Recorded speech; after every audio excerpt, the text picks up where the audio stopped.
Rick Grimes is returning for The Walking Dead? Hey guys, today we're going to talk about how Rick Grimes is returning for The Walking Dead. Let's get right into it. The Walking Dead is ostensibly about zombies, but it's really about Rick Grimes.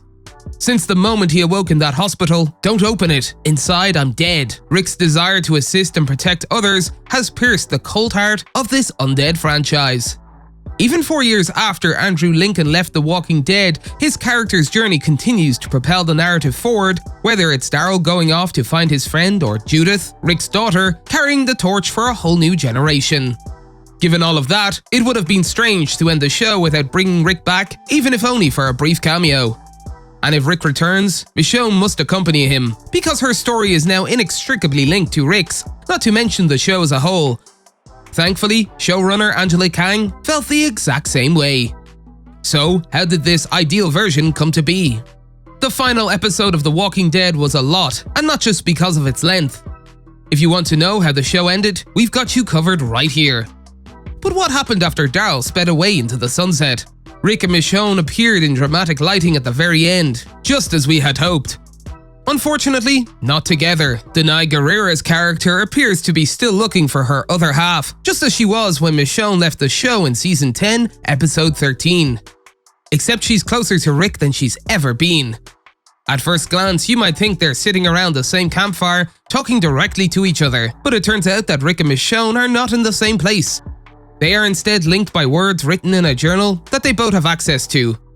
Rick writes as old friends flash across the screen, "I think of the dead all the time, and about the living." He then wrote, "Who I lost, I think about them all every day. Their faces, what I learned from them, how they made me who I am. So much more than all of this made me who I am."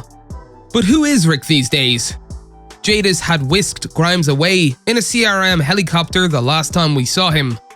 While we've been given hints about what happened to Rick since, this is the first time we've seen him on screen since, and he's looking a little worse for wear. Following the campfire scene, we see a filthy, shoeless Rick throwing his boots, phone, and journal into a boat. As it turns out, a CRM helicopter has tracked him down, so Rick hides his gear in the hopes that Michonne will come across it one day, and she clearly does. Because we see her later with the same bag, reading through the journal he wrote in earlier. Michonne had been gone for an unknown amount of time, but she's clearly on the right track, so it shouldn't be long before they're reunited in person. Rick, on the other hand, needs to up his fashion game when they do reunite, because his tattered CRM jacket won't cut it next to Michonne's impressive, samurai-like suit. But sadly for them, Rick's ties to the CRM aren't going away anytime soon. That big story Gimple mentions is most likely Michonne galloping into the largest herd of zombies this show has ever seen.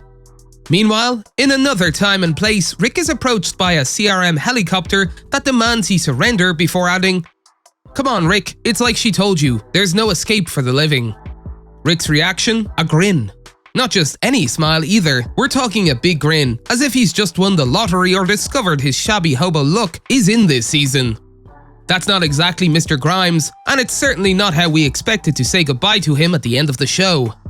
So, why would Rick be happy to be captured by the CRM again? Gimple told EW, "Rick still has some fight left in him." He then said, "Rick is not yet broken, Rick is defiant, and Michonne is defiant." These people draw strength from this continuum of love that they have created out of nothing, or even out of tragedy and loss. This thread is crucial to the ending's emotional punch, as all of your favorite Walking Dead characters, past and present, suddenly appear, repeating the same phrase over and over, "We're the ones who live." The phrase has since become a meaningful mantra for Rick and Michonne. Michonne repeated those words to Rick while they were imprisoned in Season 7's mid-season finale, and then again one episode later when they survived a zombie encounter. It's the perfect culmination of everything that's come before, made even better by how everyone's voices are united in this moment, binding all the characters in Rick's story together as one. Fortunately, the scene works just fine without it. In fact, hearing these voices from the past as they were, rather than seeing them as they are now, may be more poignant, and the show concludes on a touching, cyclical note, with Judith's final line an echo of her parents' catchphrase. Everyone on The Walking Dead is linked by Rick's story, but they're not just supporting characters, they're all family, even if they didn't know Rick personally, and that bond will now be strengthened by Judith, whose desire to help and protect others will remain at the heart of this story long after Rick and Michonne's story concludes. That's all for today, and we'll be sure to catch you all in the next one.